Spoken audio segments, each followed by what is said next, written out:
The views, thoughts, and opinions expressed in this podcast belong solely to those expressing them and do not necessarily reflect the OSIP Foundation Incorporated or any other group or individual. This podcast may contain dialogue or subject material that could be considered for mature audiences only. All aspects of how you play the game and the OSIP Foundation Incorporated are protected by copyright and other state and federal intellectual property laws. Unauthorized use without the express written consent of the OSIP Foundation Incorporated is strictly prohibited. If you're interested in sponsoring How You Play the Game, please email us at podcast@osipfoundation.org. Your sponsorship may be tax deductible. So I hear you're waiting for the chili to cool. Yes. Okay. Well, that's the code, so. Yeah. Yeah. And I hear you're waiting for the crust to be done? Yeah, let's go with that. Yeah. Because that doesn't sound creepy at all. No. I love how it's so funny. Someone said to me the other day, I was talking about the podcast, and they go, "You have a podcast?" And I said, "Yeah, it's about sportsmanship and this, that, the other, blah, blah, blah, blah, blah." And then I stopped and I said, "You know what? It's actually not about any of that. It's just the dumbest crap we can think of, and we happen to interweave that stuff into it." So I'm imagining that person now listening to this episode is like the first one, and they're like, "No, he was right. There's the validation." This literally was. This is supposed to be a serious podcast, and they start the whole thing off with chili and crust. Yeah. Which, let's face it, those are our stripper names. Right. Chili and crust. Which one do you want? I'll do chili. Okay, that makes me crust. Because I made the chili. And I just made a crust.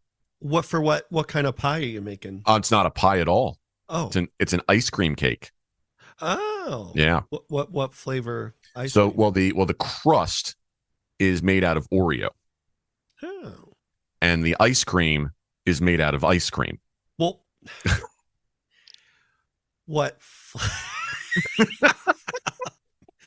Okay, asshole. What flavor ice cream?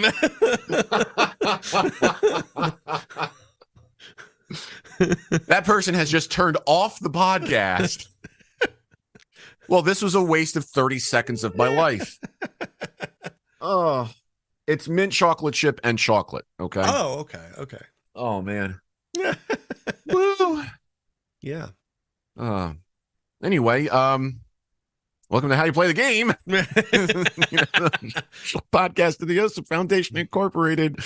Yours truly, Jack Furlong, with you. As you talked about what's going on as far as the world of sportsmanship is concerned. This is the first month of the month. This is the first episode. I'm thinking about ice cream being ice cream. First month of the month. This is the first episode of the month of November. The year is 2023. Glad you can be with us. As always, check us out online at osipfoundation.org. Contact the show via email with the address podcast@osipfoundation.org. On social media, we're at facebook.com/OSIP Foundation, Twitter and Instagram at OSIP Foundation, hashtag How You Play the Game. Also on YouTube and apparel stores, and books are for sale, and God knows whatever else. And across the way from me, as always, on the screen is the producer engineer, Mr. Sean Ryan. Sean, hello. How's the chili? It's cooling off to be put in the fridge. Does that take a while to cool? I'd say about 15 or 20 minutes. So I make my chili in a pressure cooker. Okay. Right. So I put in diced tomatoes, onions, red beans, red peppers, green chili, and turkey sausage. But sometimes I use the Impossible turkey sausage. It's impossible to find. And Baja. And it's so much quicker. It's like 40 minutes. To and usually chili takes like hours to make, but I cook it in the pressure cooker 40 minutes, and then I wait maybe another 20 for it to cool, and then store it in the refrigerator, and it's good for a whole week. So nothing wrong with that. Yeah, you've had it before. I have had it before. It is quite good. Yeah, it is quite good. It's my chili. That's. Should the episode be called "The Ice Cream is Made of Ice Cream" or "I'm Proud of My Chili"? I think "The Ice Cream is Made of Ice Cream" is okay. Just more appropriate. Or the first month of the month. Yeah. Sounds like a movie title. The first month of the month, also known as "The Ice Cream is Made of Ice Cream," starring Paul Rudd. So. And Samuel L. Jackson. That just seems like a perfect movie title for him. Yep. And Samuel L. Jackson is the pizza delivery guy. Right. Yeah. Because of the porn. Right. Right. So anyway, speaking of ice cream and porn, why don't we hop into it? That's Sure. what she said. All right. Great. So this article came across October 22nd. This is on ESPN, and a memo was obtained coming from the NFL to their teams that says significant discipline for fighting before or during games.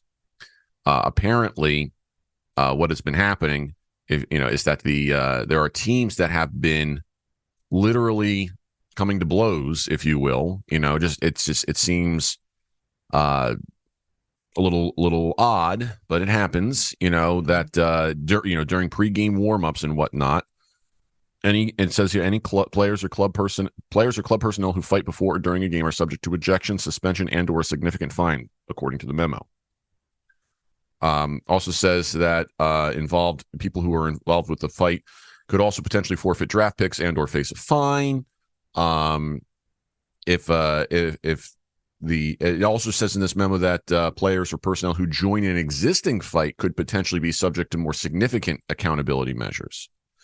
So apparently, there's been a couple of weeks ago, there were 2 games where a pregame fight occurred. So this is the same day in 2 different places. 49ers Browns game in Cleveland and Cowboys Chargers Monday night in Los Angeles had pregame fights.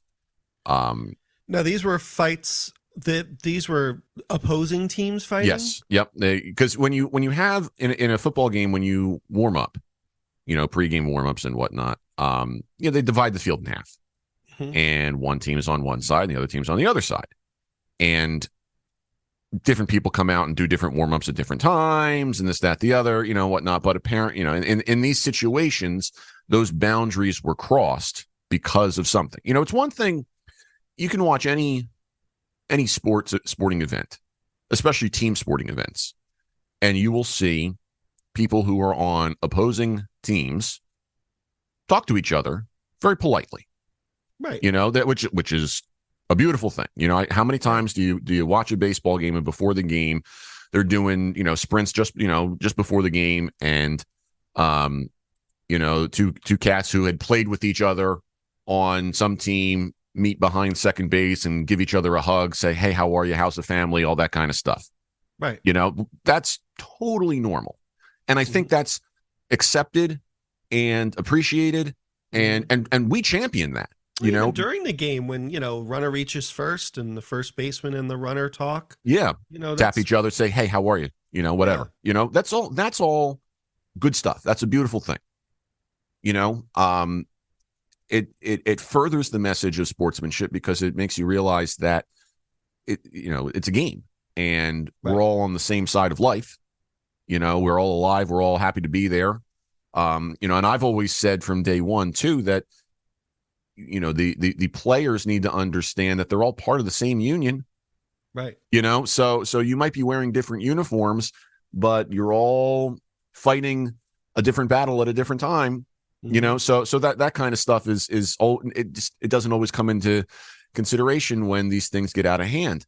And in this case, what has happened is that, however it started, it was, people who crossed those boundaries for inappropriate reasons and a fight broke out, and here's the other thing too. A chunk of the time that these things happen, it's a lot of pushing and shoving, a lot of trash talking. It's not, I don't think you see punches thrown, the way that a fight tends to involve, geez, how many times do you look at a melee in baseball and it's just a lot of pushing and shoving? You don't see a lot of haymakers being landed. You know what I mean? Right. So, but it's a skirmish. It's a brouhaha, and a lot of stuff happens. So, we just had one in the ALCS where in Game 5 between the Rangers and the Astros, there was a bench clearing incident that resulted in 3 ejections, and I think at least one person from each team who was not on the active roster were told you are no longer allowed to sit with your team on the bench or in the bullpen during the games anymore as a result of this. Yeah. So I mean, these are the things that happen. Right.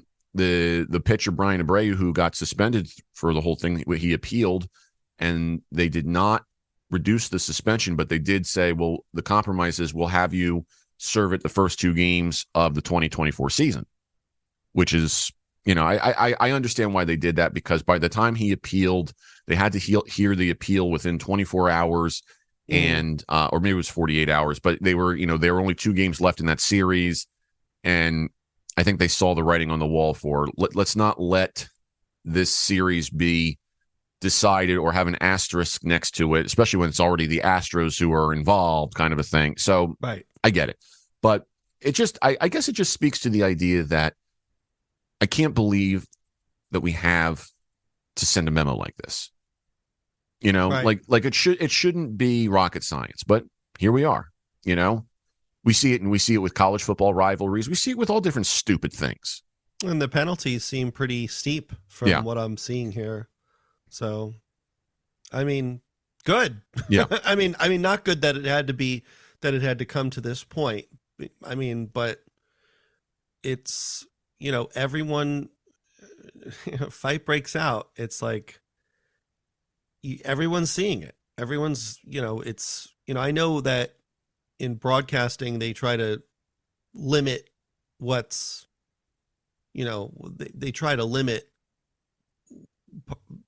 parts of the fight that are viewable, right? They try to. It's even. I think steer clear from it, but yeah, you can only also do so much, right? And it's also that's a tactic that works more when you've got like a fan on the field, right? You know what I mean? Because they realize they don't want to give that fan the spotlight or encourage other fans to think that this is okay because they'll get on TV.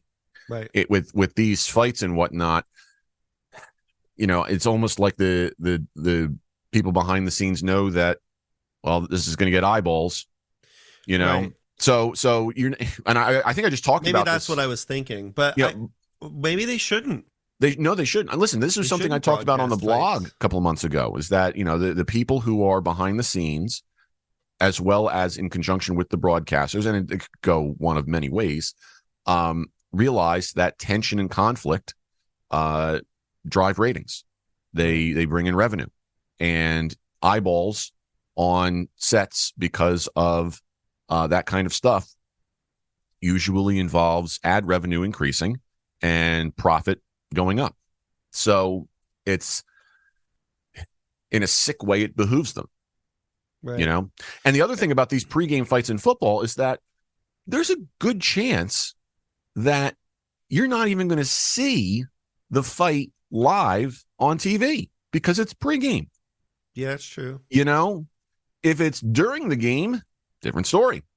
So I'm sure that the news or the highlights and whatnot, they'll show it later. It just doesn't have the same. Do you think here's a sort of a, I guess, a thought here.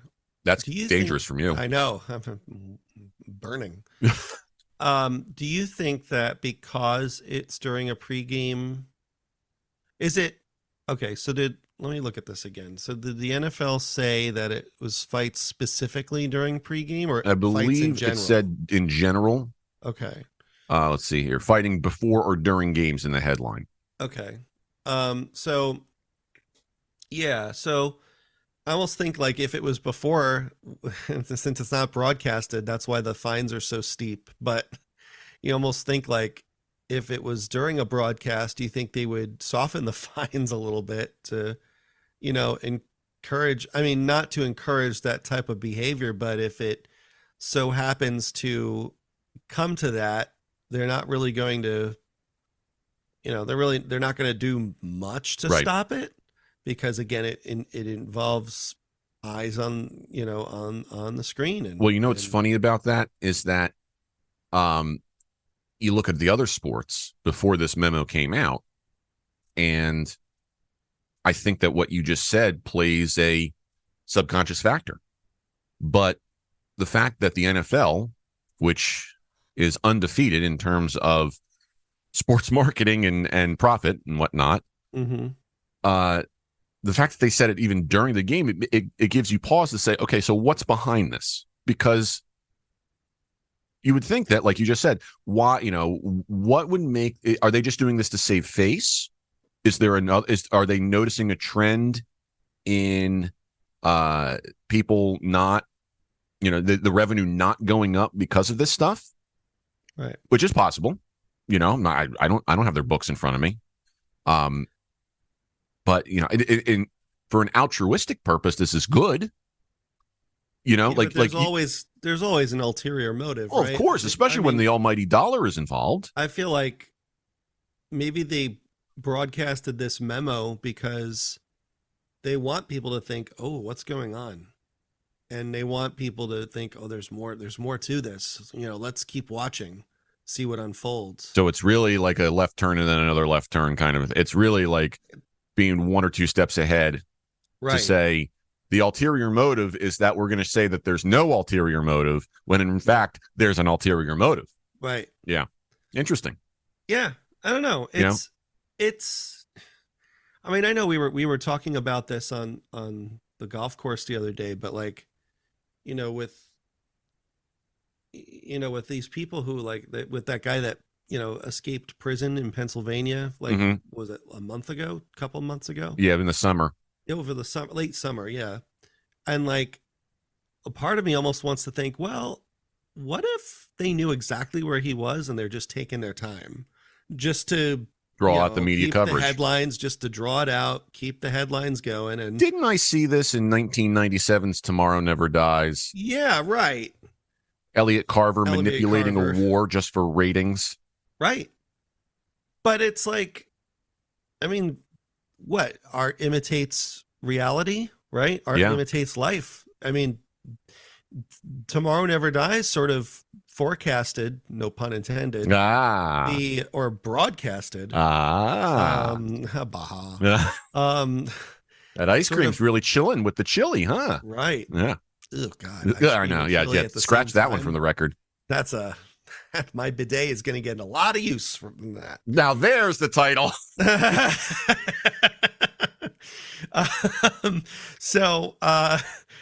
But maybe, it's art imitates life. They're sort of predicting the future of broadcasting and the media and how they thrive on this sort of thing. And and again, this is sort of I don't want to say biased, but it's like, in a large way, there's no more integrity when it comes to reporting anything. It's like there always has to be a side to everything. And it could be as trivial as like someone's favorite vegetable or someone's favorite like movie or something like something that's supposed to be pop culture. Right. There's always got to be a side that you take. It's always Star Wars versus Star Trek or PS4 versus Xbox. And it's like, we're going to cut each other's throats over this kind of a thing. Right. The fanboy experience. Right. And it's like, okay, you can have an opinion about that sort of thing, but can't you just have an article that just states facts and like no editorial interjections? Yeah. Like, can we do that? No, we can't. It's a shame. I don't think we can do that anymore. Yeah. Well, I'll tell you, I was going to say this too. You're saying all of this stuff. And to me, it's like, how amazing is it that in a post-COVID world like this, anything becomes a conspiracy theory? Right. 5-10 years ago, would we have taken this and been saying, hey, there's an ulterior motive here? Right. Could it be possible that these convicts, they know where they are at all times and they're just, keeping it going for ratings? Right. That's, and I'm not trying to subscribe to the conspiracy theory per se. What I'm trying to say is that it's insane that we are commenting on this in a way where we are literally saying the conspiracy theory idea and protocol comes up at the beginning of our thought process almost immediately. Right. That used to not be the way it was. And now it is. Because things have become so outlandishly ridiculous that your mind can't help but to go in that direction, even though intrinsically you're not a conspiracy theorist. But if you, I mean, if enough crazy shit happens, Mm-hmm. I mean, it's really difficult to not think certain things. And again, it's like, and again, I'm not normally in that boat at all. You and me both. I mean, I have, my tinfoil hat is in the shop right now. Mine's in the oven, actually, underneath the rack, catching anything that might boil over, because if it boils over and doesn't hit the tin foil, and then you go to use the oven again, then smoke comes up, and then you have to clean the oven, and it becomes this whole thing. I swear to you, I've lost sleep over this. I believe you. I know. Sad. So, and again, I think it's a product of, I guess the word what's the word I'm looking for? For which you were looking. For which I was looking. Sorry. I think we've become so wary and weary mm-hmm. of all the events happening, or the events that have happened in the last, just 5 years. Yeah. It's just, you cannot put into, can you imagine if there are even history textbooks in another 50 years, they probably won't exist anymore. But I mean, can you imagine what is going to be in a history textbook in just the next 10 years? Like, it's going to be sick. And you're going to have to be wondering, as kids are reading it, parents might be looking at it and saying, this is BS. I don't want my kid learning from this history textbook because it's biased. It's got a slant to it. It's right. It's part of this. It's part of that. Or it's too far left. It's too far right. It's not about facts. They're just giving opinions. Sides. Yep. It's you just can't be. You just can't be in the middle, and just try to absorb facts and form your own judgment. Yeah. Or hey, guess what? Sometimes you don't have to have a judgment. Sometimes you don't have to have an opinion. Sometimes you can just sit back and say, I don't know. And yeah.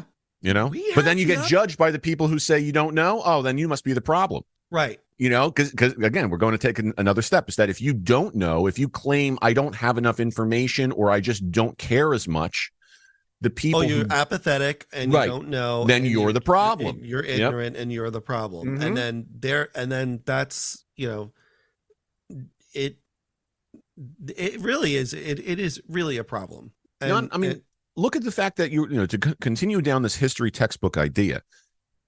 Imagine how the next generations are being raised, how, what they are being exposed, and how that is different than how we were exposed to things when we were growing up. Can you imagine what kind of thought processes and decisions they will have to make based upon how this information is going to be presented to them? It is going to make the jobs of the educators and the parents so much more difficult, as well as the whole thing just being a complete shit show, because what happens when you have a parent or an educator who refuses to see it as potentially biased? Right. You don't have enough adults saying to these kids, look, here are the sides, okay? And you have to figure, I can't stress this enough, you have to find out what the truth is. But you can't, are you going to trust kids to figure out what the truth is? They're going to listen to their parents. They're going to listen to their role models. They're going to listen to what they see on TikTok and on YouTube and whatnot. I mean, it's scary. Yeah. It is flat out scary. I was thinking about this too. So you were talking about all this stuff and whatnot. Do you remember back in 2008, the South Park episode where they spoofed the election with Obama and McCain? Yes. Okay. And it was essentially an Ocean's 11 spoof. I thought it was a National Treasure spoof. Maybe it was a National Treasure spoof. Regardless, the whole thing, the idea was, it is, the South Park episode was such where it was the whole thing was a scam, so that no matter who won the election, they all made out like bandits. Yes. Okay. In 2008, that's satire. Okay? Mm-hmm. Imagine if that aired now, people would be up in arms. Oh, yeah. Because saying, actually, I think that's true. I think that's exactly what happened. Right. You know, the context, the lens of how we view everything has been changed. It's been altered. Right. Okay. It's like an optometrist went in and said, oh, these glasses prescription, well, we're going to change them from making your eyes 20/20 to making them infinity pie. Infinity pie actually sounds like something that I should be selling at my bakery. Right. Would infinity pie involve Impossible turkey sausage? Ooh, like an infinity shepherd's pie, but with sausage and stuff where it's not really meat. I would have it. I know you would. I know I've seen you with stuff like that before. Mm-hmm. I witnessed you the first time you decided to hit one off the deck, so I know anything's possible. All right. And it was a pretty decent shot, too. Ladies and gentlemen, a couple of weeks ago, I saw Sean for the first time in his life pull out his driver and use it to hit a ball on the fairway of a par 5. Mm-hmm. And it was a decent shot. He says it's the first time in his life he's ever done that. Yep. Now, was that because you pulled out the wrong club and you were just too lazy? It may have been by accident. I think that's what it was. I think you were too, because normally you take out the moonwood there. Yeah. And you're like, nope, I can't walk the 3 steps back to the cart. No. The less walking, the better. Right. So I'm sticking to my guns, and I'm going to use the driver. Right. And hey, it stayed low, but it went pretty far. If I had a nickel for every time. God, we got a ton of title possibilities with this. It stayed low, but it went pretty far. Guess what? I don't know. I was saying that to somebody last night. We were cracking up. I forget what I don't even know if it was about that or not. It was just I just said it like that, and we were just laughing. So a lot of beer involved. So of course, yeah. So I guess the moral of the story is the NFL has threatened to hand down significant punishment over these fines, or over these fights with fines and stuff, as they should. And you and I are here looking at it and saying, can you believe how if this had come out 10 years ago, we would take it at face value, and through the natural course of us discussing it, it has led us to wonder about the ulterior motives of what's really going on. Right. That is where we are. Yeah. You know, and I guess the good news is that the fact that we are trying to examine that perhaps is good sportsmanship in itself. We're trying to be empathetic. We're trying to see things for what they are and not necessarily cast judgment per se, but trying to say, well, why is this the way that it is? And can we make it better? Right. You know, so I think we did everything with this, right? Yes. All right. Well, then let's wrap this one. And we'll talk to everybody in just a few short weeks while Sean and I are actually, in another time zone. Oh, yeah. Yeah. So that'll be fun. But just a reminder that, what are we? OSAFoundation.org, podcast at OSAFoundation.org, Facebook.com/OSA Foundation, Twitter, Instagram at OSA Foundation, hashtag how you play the game. We'll talk to everybody in just a few short weeks. Until then, everybody, treat each other. Oh, Sean, thank you. Forgot to say thank you.